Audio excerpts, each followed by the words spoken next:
Hey, this is Steve in Dallas, Texas. It's Saturday morning, my friend, and you are listening to Light Talk. Good morning. This is Ellen coming to you from the tropical island of St. Bart's, and today we discuss the pros and cons of a concrete stage, overcrowded design fields, what truss is in your wallet, and explaining light plots to directors, all on Light Talk. And this is Stan, standing in for David, who's in an undisclosed location, but I am in beautiful sunny Florida. And if you don't already know, you are listening to Light Talk, and we are the Lumen Brothers and sister today. Welcome to episode 268. And Steve has our first question. Our first question comes from across the border. It is Regina in British Columbia, and she writes, "Is the design field overcrowded?" Interesting question. I think the design field is not overcrowded. But what I think is the technician field is underpopulated. So what I think is everybody goes off to grad school with the idea of becoming a designer. And I think maybe that's not the best decision. Yeah. I think we are in short supply of really good riggers or production electricians or projection support artists or programmers or moving light technicians. So I think that's a field that is really underpopulated. So I don't know, Regina, you might look at all of your options and see where your interests lie. I think if you really want to be a designer, I think there's a place for you. It's like any other profession. You have to work hard and build your clientele and suffer through some lean times. And, if you really work at it and you have some talent, I think it'll pay off for you. But if you're not passionately involved, there's that great Martha Graham quote. I think it was the New York Times was interviewing Martha Graham when she was kind of mid-career. And they said to her, "Why did you choose to be a dancer?" And Graham replied, "I didn't. I was chosen to be a dancer." And that changes Right. That's everything. A great quote. So I think, what are you chosen to do? What kind of fire is in your belly? Technician, craftsperson, designer. I don't know. Ellen, you bump into a lot of people at LDI. Do you think the field's overcrowded? Well, it's really interesting because, like you say, everyone goes to graduate school. They want to be a designer, especially in the lighting field.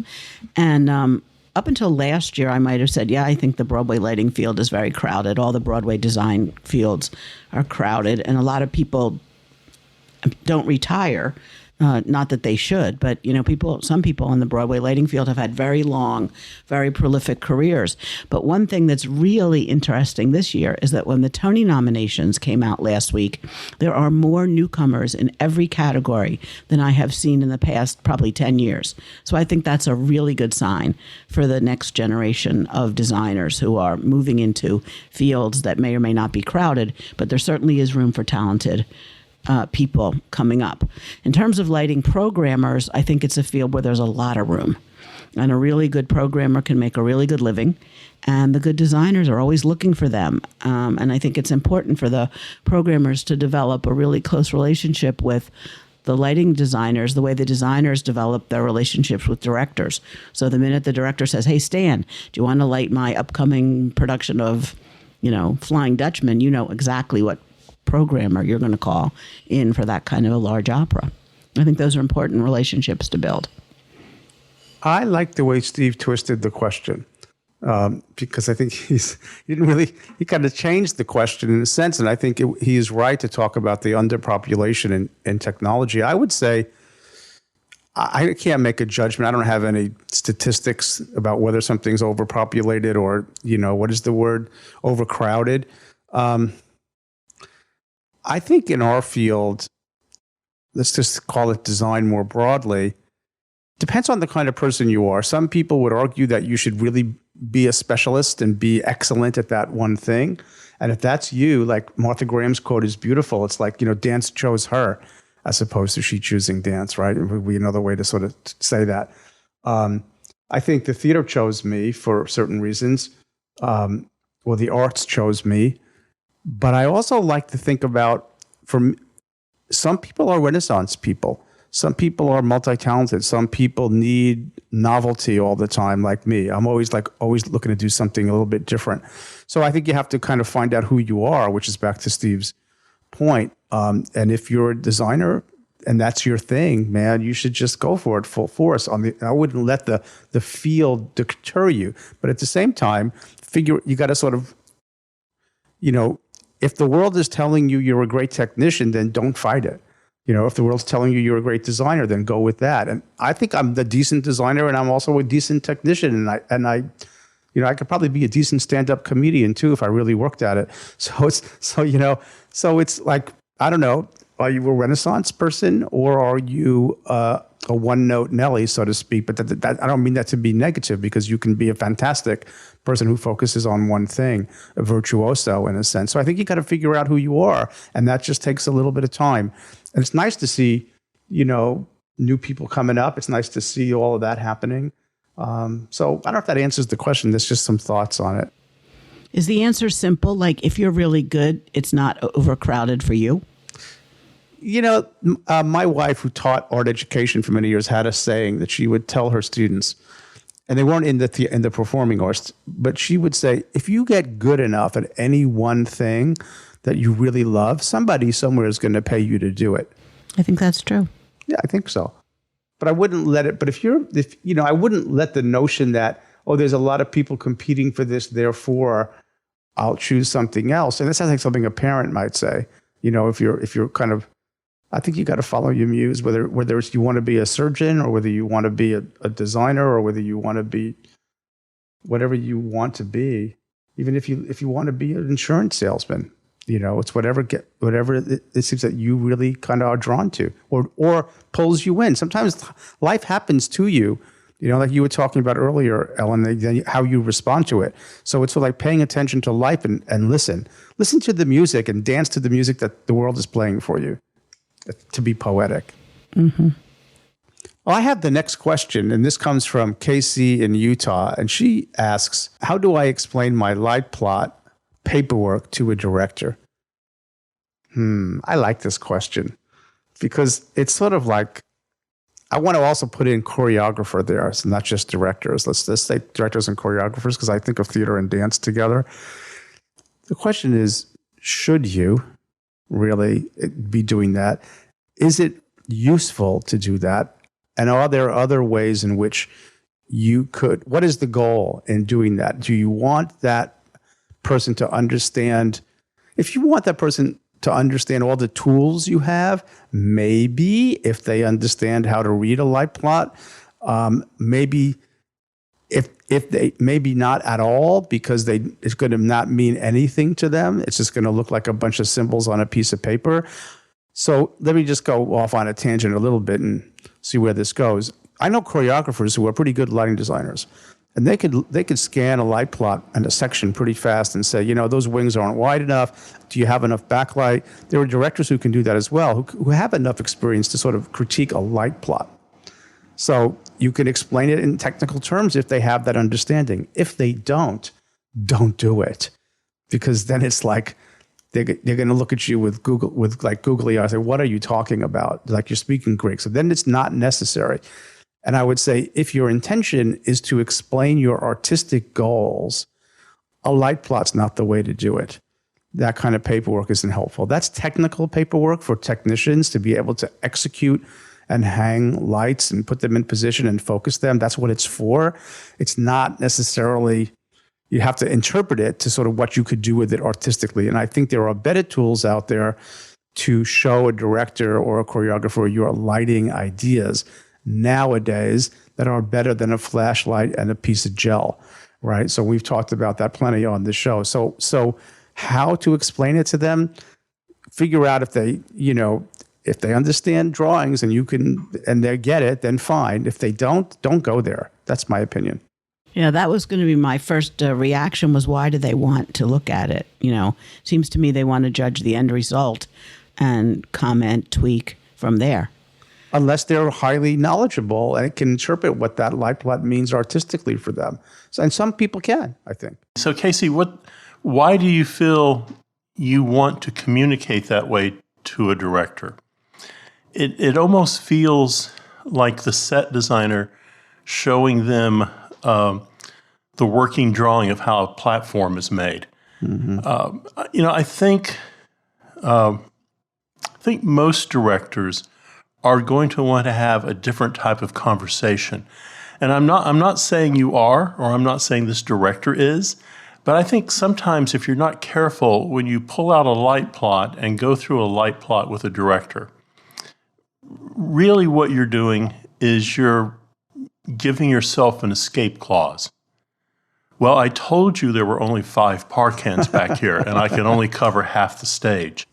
And you said it would be all right, but then you reblocked the show. I think that's an awkward way to go about things. I've had a couple directors in Europe who have wanted a magic sheet, and on both occasions, neither one of them used it to say things like, Steve, that channel 62 would work well here, I think. But it was something that they had been used to asking for years, and the house designers had always given it to them. And I suspect the same thing had happened for years, that they had that piece of paper that gave them a sense of involvement or a sense of control, maybe. No villains here. But they never used it. It just sat on their side of the table and, they put their coffee on it and went about their life. So I think when we start showing an artist the kind of technical paperwork, I think that inherently is a bad idea. I think the time with the director or choreographer can be spent much more productive. I've had directors who've come in and said, can you show me all the lights? Can you show me the backlight system? Can you show me the side light system? Show me all the colors on the cyclorama. I've had that quite a bit over the years. And then they say things like, I don't know about that green. Maybe a different color, or a lighter green or a darker green. But even that's been kind of rare. I think mostly they're looking for information about how the stage is being controlled. I think the advantage of showing a light plot to a director maybe is for that director to see the problems in your light plot. So you show the light plot to them and you say, here's my 5 par cans, and they're all going to be on channel 1. So they all work together. And I can see a director going, well, don't you think we should divide stage left and stage right separately? Maybe it needs to be 2 channels. But even that's kind of bizarre. But I think maybe if you're a very, very young lighting designer at a university, maybe the director wants to kind of make sure you're checking all the little squares, you're crossing the T's and dotting the I's. And that's maybe a way they're doing it. But I can't imagine going to, you pick it, the Alley Theater or the Guthrie, and some director turning to you and going, can I see that light plot? I just don't think it's going to happen. But if the light plot is a way for you two to have a conversation that's beyond technical, sure, why not? Anything that stimulates a conversation is going to be a good thing. I agree with you, Steve. I think generally speaking, it's not something that I don't know. And you covered a lot of bases there with different levels of venue. But I would say to KC, I think you should, I'm going to plug a software. I think you should learn Lumion, because Lumion is going to let you make a picture, and either a still picture or a moving picture with dynamics, so that your director can see what you're thinking, and then the conversation goes from there. Because I think it's hard to create as Steve points out, I think it's difficult to move the conversation from the technical drawing to an artistic conversation, because it's just lines on a page. But I think when you show somebody an image that's luminous, that's got color, that's got dimension, that's got depth, whether it's still or whether it's a short clip of change, then you can then you've really got something to talk about, And I think that's the goal. I think if your goal is to get a deeper conversation, as Steve says quite well, I don't think the light plot is necessarily the best instigator. I think you have some better choices. So take a look at Lumion. And Ellen has our next question. Right. Case in Wisconsin asks, when I go to the movies, I like to stay for the end credits. I thought I knew all the department crew members, but then I saw Practical Electrician. What is that? So I thought maybe I'd take a stab at it. I think practical electricians probably work on all the things that are not part of the lighting rig, but what we might call in the theater practicals, props, table lamps, telephones, anything that has to light up that is not necessarily a lighting thing, a scenic element that has LED tape in it or something. Am I on the right track? Yeah, I think what happens, when I saw that, it kind of it threw me for a second.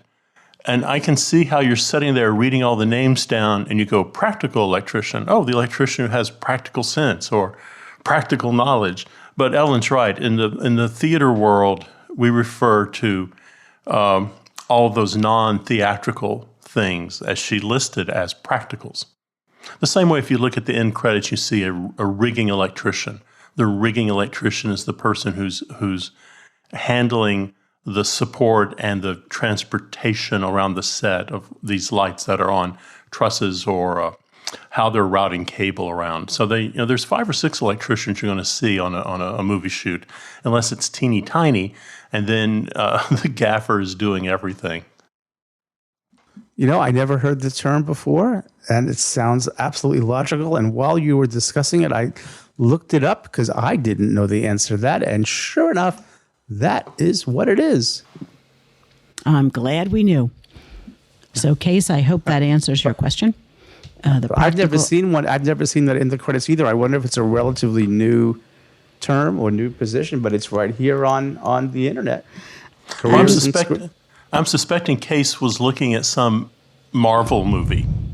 Something that's got a lot of people and highly specialized. I'm sorry, what were you about to say, Ellen? I was going to say that I think sometimes those people are not part of the electrical department, but they may be part of the art department. Or props, yeah. Cool. Learn something every day. Exactly. That's why you have to listen to Light Talk.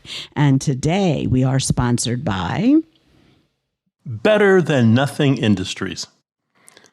Congratulations. It's your first day on tour and you need to fit in. You have your tools, clothes, hats, and boots all packed.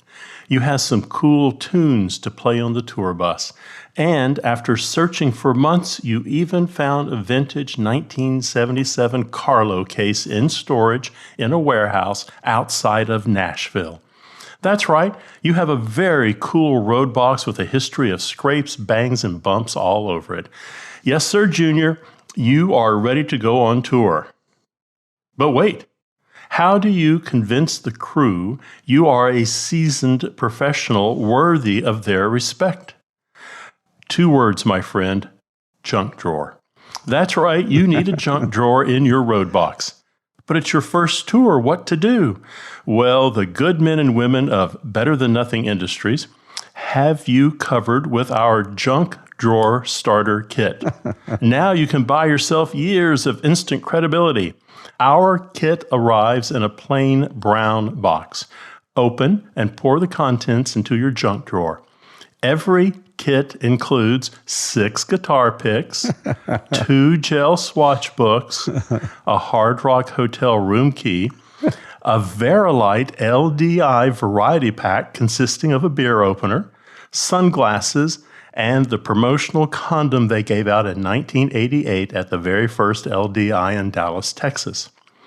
1 pair of heavily worn stage-used drumsticks, a partial quick start guide to the Avo QM500, a variety pack of 6 different backstage passes on lanyards, an IATSE t-shirt from Puerto Rico, a broken gam check, and a laminated autograph photo of David Lee Roth.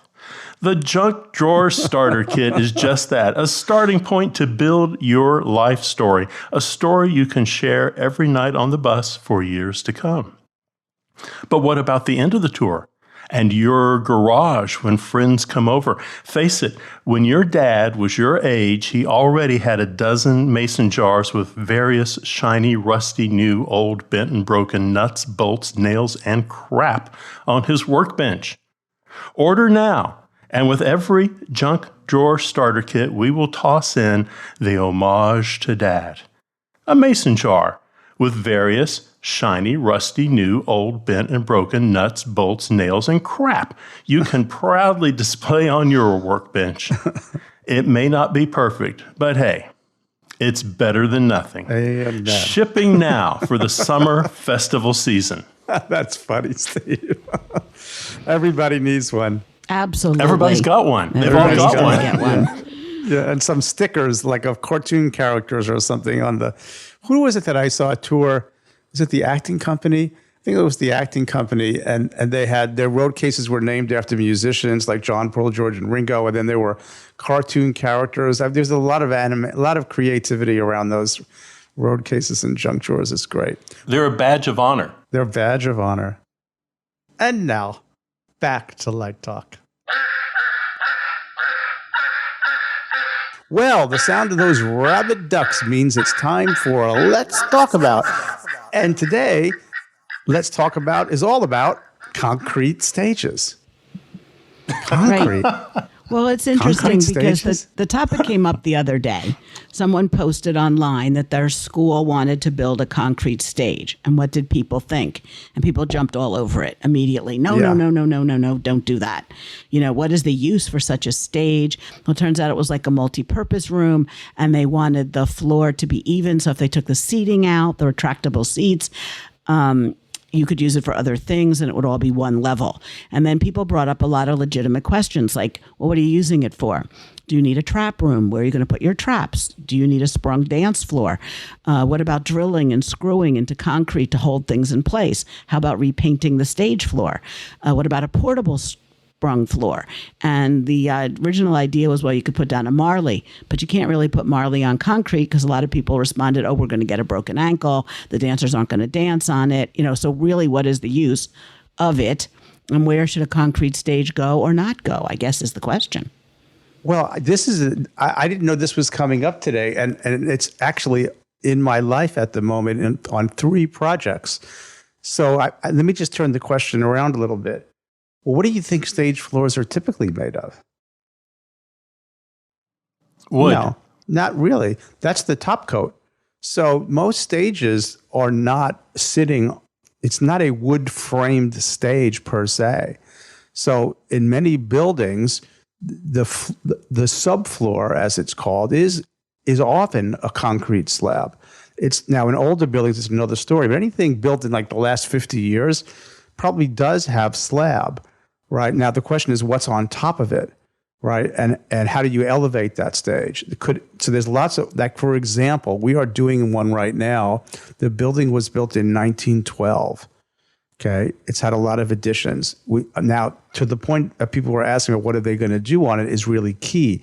So the answer that we've gotten back is this is a performing arts facility, and they do dance. So we don't know how that floor was constructed in 1912. So what we have to do, and I'm still waiting for the answer, and frankly a bit frustrated, they have to do a core sample. They've got to drill into it and pull up a core and see how that was constructed.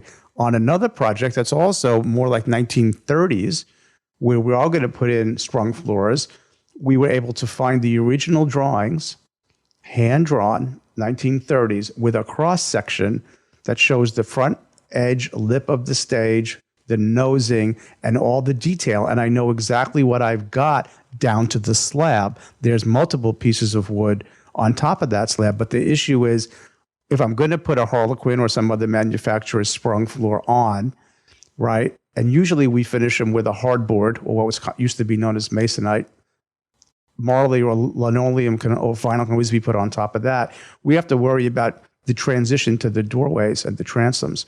So this is sort of a complicated question, and it requires investigation, but you don't always really know. So it's not when you say concrete floor, a raw concrete floor is something else, but how you handle it above that is a much more complex question. I think the question suggests a raw concrete floor, just like you would put in your garage. Yeah, well, that would be, yeah. So in the auditorium chamber, you're talking about on the stage, that would not really be good if there's going to be any kind of dance, right? And it really wouldn't be in most cases the finish, what we call the finish floor, the FF. Okay, would rarely be a raw concrete for performance in any scenario, whether it's sprung or basket weave or on neoprene pads, or if it's a concert hall, it might be tongue and groove hardwood. There's a lot of choices, right, depending upon the program. We just had the floor redone in one of our dance studios, and yes, the foundation is concrete. But then Harlequin came in and did another 6 inches of material on top of that to get as close to a sprung floor as possible. Yep. Let me throw something out there, because here's a little piece of wisdom that we learned. If you have to do a sprung floor, which we've had to do, but the venue has to bring on heavy items like a lift, like a scissor lift, okay, you have a problem. Because the spring in that floor, if you put the nice Harlequin in there, it's going to crack. Okay, so what we've done, a little trick for those of you out there, and Steve's right. Usually the subfloor is that's the foundational slab, right? We have done something called blocking. So we'll put blocks of hardwood in between the structures of the sprung floor with maybe a 1/2 inch of space, which will allow it to give you the spring that you need. But if you bring something super heavy in, it'll hit those blocks and protect that sprung floor from cracking. So it depends upon, there's a lot of factors in determining the right floor for your venue, and starts with what you're going to do on it, as was said earlier. And then there's all kinds of creative ways to sort of, but anyway, there you go.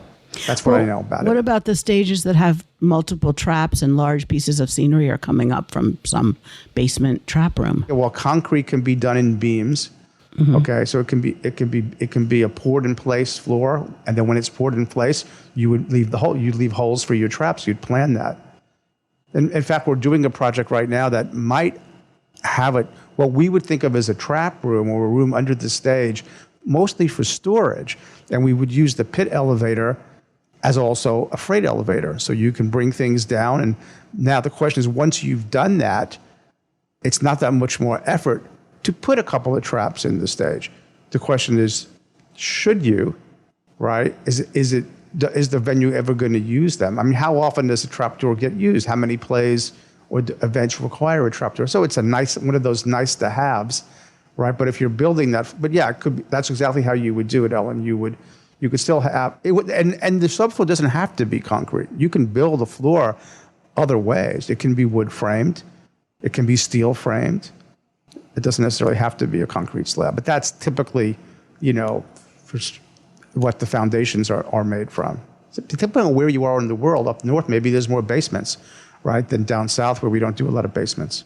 Interesting question. Theater Consulting 101. Well, I don't know that much. I just know what I've experienced. No, it is. It's really interesting, too, because, it is. Look, when you look at a plan for a theater, a lot of times you say, well, wait a minute, there's a door stage right that's, 7 feet tall, but then you've got some huge space out there where you're going to be building scenery. Can't I have the door as high as the grid so that I can move the scenery in and out? Like, who's going to go through that 7-foot door? It's interesting. Particularly, it's why I like renovations. This 1912 facility that we're doing, on stage where there would be wings, there are rooms. They were the dressing rooms. And in 1912, that's all you needed. There were 6 kids in the program. And now there's hundreds of kids that have to form a queue halfway down the hallway to get them on stage. And the stage left one I really can't get rid of because there's a transformer in it. Okay, the stage right one is holding up a mechanical room above it. So I say to the architect, look, I know you can't take out all these walls, but I'll take a column in the wing over having this room there. So please open it up, which has taken quite a bit of persuasion to open up poured in place concrete walls that are structural, right? And then put post and beam in there to support it. And then also setting up a room, the architect, to his credit, has set up a room across the hall, upstage. He's going to give it a set of double doors, and he's going to pop another set of double doors in the back wall of the stage so they have a straight shot. Now, how high will it be? That's going to have that's limited by other aspects of the architecture. But these are really fun questions to solve. And the flooring is a big one. Right. Well, Steve has our last question. And this comes from my neck of the woods. It's Don in Texas. And Don writes, how do you choose your truss? Box or triangle or pre-rig? And do you safety your motors? Okay. I choose my truss based on what we want the stage picture to look like. Now, my go-to truss, I prefer box truss over triangular truss. It's just my preference. There is no one perfect truss. Again, it depends on the application. Typically, I'm a guy who went to James Thomas truss, and then I have morphed to Tomcat truss. I just like Tomcat. I like how they build their stuff. So this is a personal preference. There are lots of great truss companies out there. And in regards to safetying motors, so there's a lot of aspects to this question. Is this a concert stage? Is this an entertainment event? Is it an industrial? Is it something being done in the theater? And each of those are going to have a different answer. But typically, when I'm looking at trusses that are being safetied and motors that are being safetied, typically I'm seeing that done a lot in Europe and not so much in the United States. And also, I think in Europe, there has to be a double lock on your motor. So that thing is not going to, the odds of it giving way are pretty slim. But if I'm doing something in a hotel ballroom, then I'm leaving that final decision of safeties up to the production company and how they want to manage their affairs and how they write their contract and their responsibilities. So it's, as a lighting designer, it's not my job or my expertise to come in and tell the riggers how to do their jobs. I think safety is important, but I leave that up to the rigging company. I'll tell you something I do anytime I'm doing an outdoor show, because that's just a spooky place to be. I always figure out my escape route when I'm on stage. I'm looking at that truss in the air, and I do kind of give it a thought, like if everything goes south and this thing is going to fall, which way am I going to run? So I do kind of think about that. And I know that sounds kind of silly, but I don't think about that when I'm in an arena somewhere. But when I'm outdoors, I kind of think about how do I get away. Does pre-rig truss save time? Well, pre-rig, there's a couple different ideas behind pre-rig. One of them could be a touring truss, and typically a touring truss is a truss that is on some kind of carrying carriage, and your moving lights are attached to the touring truss, and that truss rolls into position, the wheels go away, and your moving lights are there, and you just fly the truss out. So that's kind of, you don't have to worry about hanging in every arena. Some of the touring trusses, the sides and the carriage flip up and form a little kind of catwalk above everything. I like using that, the ones that kind of form a catwalk. I like using those actually in opera because so many of the sets that I work with are dimensional sets. So I like the electricians to be able to walk around above everything on the opera set. It's just so much faster to focus. And that gives me a position underneath to hang my moving lights, and then I can hang off a bar on the arm once it flips up. I guess a classical kind of pre-rig truss, when I think of a pre-rig truss, I'm thinking of that older Thomas truss or the Tomcat truss now that carries a couple par bars inside. And so those par bars retract into the truss, and then when I get to the site, the truss is put together, floated off the ground, and then the bars deploy underneath it. So, all the stuff that I did, once I started doing tours that had some money, everything was pre-rigged or touring so that it was very fast. You're absolutely right. It speeds everything up. If you think about trussing has really come a long way since the 1970s. I mean, I know some of our listeners weren't born and think that's the ancient days. But I mean, if you look at that early stuff at Fillmore in the 60s, I mean, that was Roan Tower, which is that television antenna stuff that goes vertical. And vertically, it's quite secure. Horizontally, not so much. And people were hanging lights on that. And that gave way to VTL, I think up in St. Louis maybe. VTL was making 18-foot truss out of steel. So they'd put two 18-footers together. They'd give you a 36-foot truss. And then on each end, there was an end cube that was 2 feet, which would give you 40 feet. And that was kind of the safe distance to span if you were using, God forbid, vermet lifts. Or vermet lifts are the type of lifts that you see on construction sites. It's like a little. It looks like a genie. It's like a forklift with a cable hoist. Yeah, yeah. They're hoisting cement bags, or you see roofers use them. They hoist the roofing shingles up to your house and put them on. You put a pallet on it. Yeah, those are kind of terrifying. And then Genie came along with their super towers, and then thank God, Bill McManus figured out how to invert a CM Lodestar motor, and we went to motors. And so that became much safer, which gets us back to you safety your motors off. I didn't know Bill McManus was the brainchild of that. That's cool. What a great history lesson, Steve. Yeah, I mean, people were trying to use the Lodestar motor.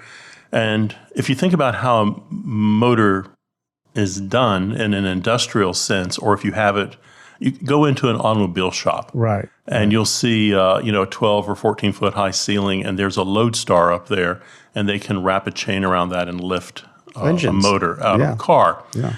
And people tried that. People thought, well, hell, if they'll do it there, I can do it in the arena.